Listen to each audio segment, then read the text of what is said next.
Hello, everybody. Welcome back for those returning. Today's going to be a bit of a lengthy one, I anticipate. So, if you want to go make a cup of tea, if you're along for the ride, then pause and go do that. I'm going to start with psychology for a change, and I'm going to blend it with my TA for the day because it all sort of meshes quite well. So shout out to City because he's put me on Shadow Work by, how have I forgotten his name? Carl Jung. Shadow Work by Carl Jung. Okay. And the reason this is important, and I shared a video in the general chat and in the daily discussions that people have reacted to. If you haven't watched it, I highly suggest watching that. And then there's another one that I will share, and I'll probably put it either in my journal or in my trading process area. But the main takeaways really are that when we're trading, or shadow work generally, is basically it's being conscious of our thoughts, of our reactions, of our behaviors, etc. And watch the videos because I'm not going to be able to extrapolate everything and convey it in this discussion. But I've highlighted some notes and whatnot, and I'm going to try and elucidate them the best I can. So let's start off with the shadow work. So the shadow work is basically, or my favorite aspect of the shadow work, which I came across, was the idea of the silent witness. And the silent witness is basically an inner observer that is detached and non-judgmental. So where it's you're positioning yourself in your mind as someone who's just observing. They're not attached to outcomes, not attached to and they're not reactive, etc. It's a position of detachment, and the idea is to remain detached, which provides a vantage point from which individuals can witness the activities of the mind without getting lost in them. I'm gonna read from my notes, and again, this is from the YouTube video that I will share. And basically, the silent witness transcends the egoic identification with the self. It is a higher order aspect of consciousness that stands apart from the ego's narratives and self-definitions. By accessing this transcendent perspective, individuals can disentangle themselves from ego-driven reactions, fostering a more liberated and expansive experience of the self. So I think that is key, because it basically embodies the fact that we, in life particularly, but we're in a trading group, particularly for trading, the ability to detach and observe is paramount, in my opinion. Because if you can't do that, then you're caught up in your emotions, and then you will basically ultimately end up self-sabotaging, which, if you can't get over that hurdle, in my opinion, trading is redundant. So you can turn up day after day and try your perceived best, but if you're not doing the inner work, if you're just turning up, focusing on outcomes and getting churned up,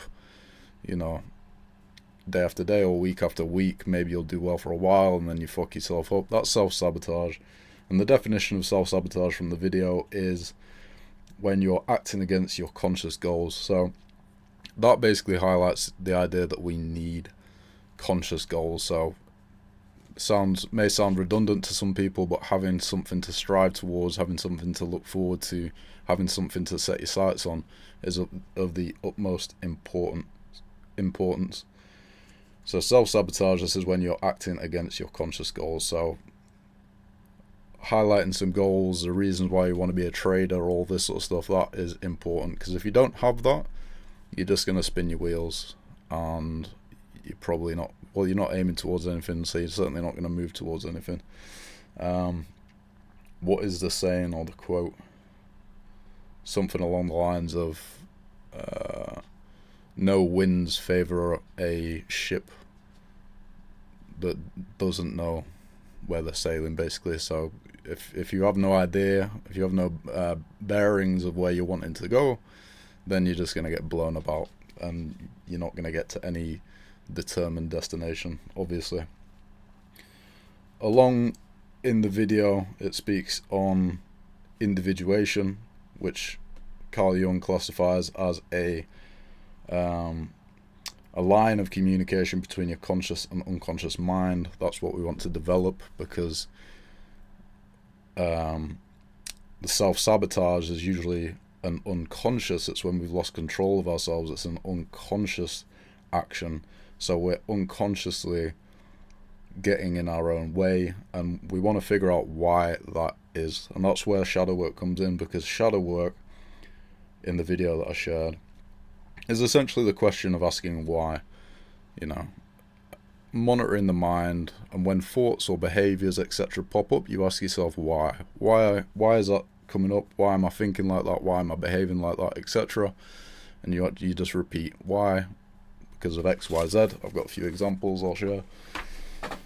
So today I've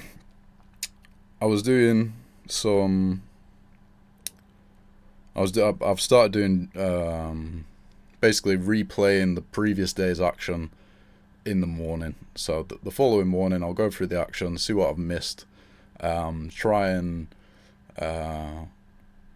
apply what I've learned from the lessons, or look for what I've learned in the lessons, and then extrapolate from that and put it into my plan, into the different sections of my plan.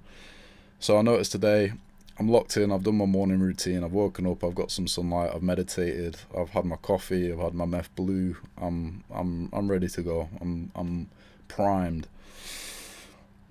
And I sit down and I'm super focused, and I start working, and it hits me, a thought hits me, I can't be arsed doing this while I'm replaying. And then I ask why. It feels as though it will be fruitless. Why? Because trading up to this point, at least monetarily, has been. Why? Because I've been avoiding this type of work. Why? Because I lack trust in myself. Just from that, I'm pretty sure you can perceive the value. And that then flips on your head, that you can reframe this, and you can say, you know, I need to trust and I believe in myself, and you continue, and you can go deeper than that. Obviously, I was working, I was replaying and whatnot, so I didn't want to get caught up in philosophizing and all that stuff. So, but simply put, that is shadow work in a nutshell. That's one example, and that was really valuable. And then I've made some other notes, and this is a journal separate to my trading journal. This is basically my my shadow work journal. Again, I only started this last night, so fresh new to it. And then on the open, I did all my technical analysis, etc. And I won't say that. Basically, initially my thought was to sell. I looked to sell on the open. I accepted the fact that was very risky, so it was a conscious decision. I knew how much I was risking. Going forward, if I'm going to do that, I'm probably going to lower my contract size. But when I took 2 losses back to back, I immediately had the desire to quit in the face of adversity. This is a thought that pops up, whether it's rational or irrational, etc. I notice this, I'm paying attention to it. So rather than chasing price, I turn to my journal and I jot this down. The immediate desire to quit in the face of adversity, because I'm pretty sure everyone that's traded has felt this. They take a loss immediately, it's like it's the end of the world. Completely illogical, completely emotional. Then again, we go back and ask why. This comes as a result of setting so much of your concentration on outcomes, i.e., if this trade does $1,500, my life will be complete. That's essentially the line of thinking that you're going along with. And then I've written, no, the outcome of any single trade does not make or break me. And then this goes back to the other video that I've read, that I listened to yesterday. Let me take a look. So rather than focusing on the outcome, we've taken a loss, etc. Immediately this emotional thought has popped up. What can we do instead? Focus on smaller goals, smaller milestones, process related. And that's important. It's process related. You're not focusing on outcomes.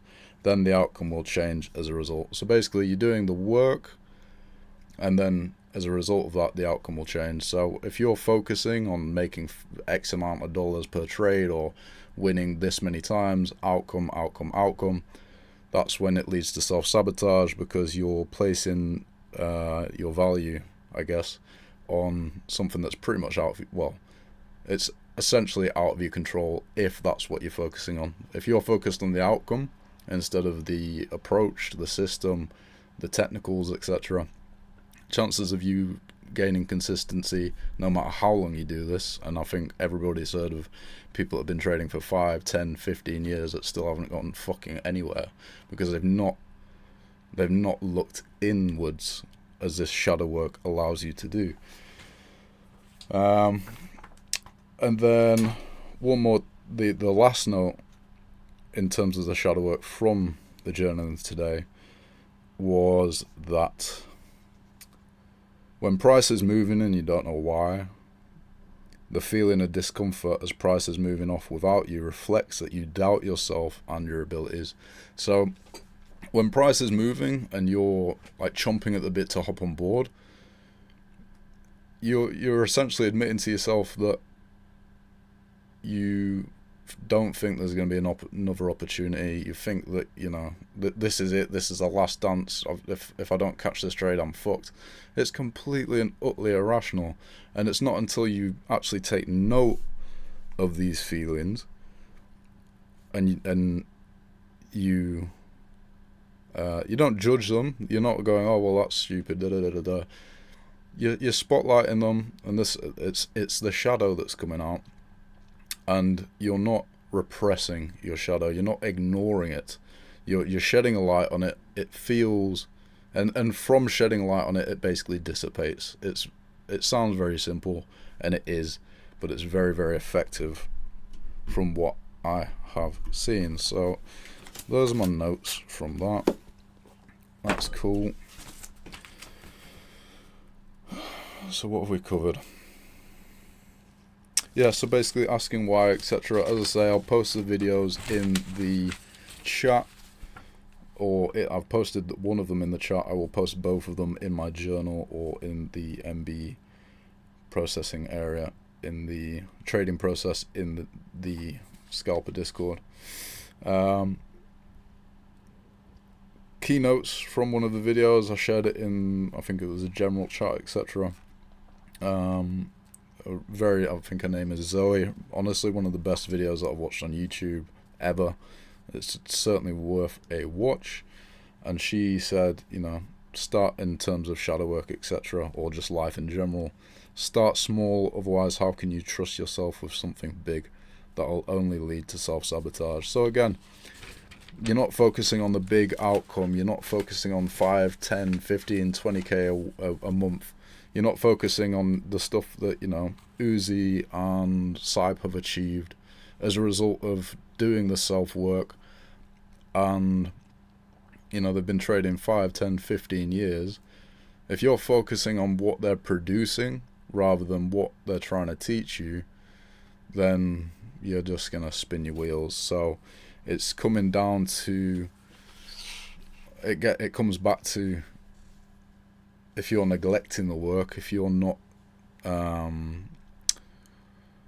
designing a system and highlighting the different elements of your game and wanting to improve and apply what's been learned, if you're not or what's been taught, if you're not doing that, then the question is why. Because honestly, if you're not extrapolating and committing to this, then quite frankly you're wasting your time. It's not gonna just happen by you know, just turning up and not consciously applying yourself and moving forward with intention. It sounds pretty harsh, and if this is hitting home a little bit, then good. It means that you want to do this, and the only thing I can suggest is doing the shadow work and finding out why it is that you're holding yourself back. Again, watch the videos. They're very, very important. Quite frankly, two of the best videos that I've seen on YouTube are the most impactful. So yeah, I think that about covers it. If I think of anything else in the meantime, then I will come back to it. So if you're not bothered about the TA and whatnot, then feel free to hop off, leave a like before you do, and let's look at the TA. So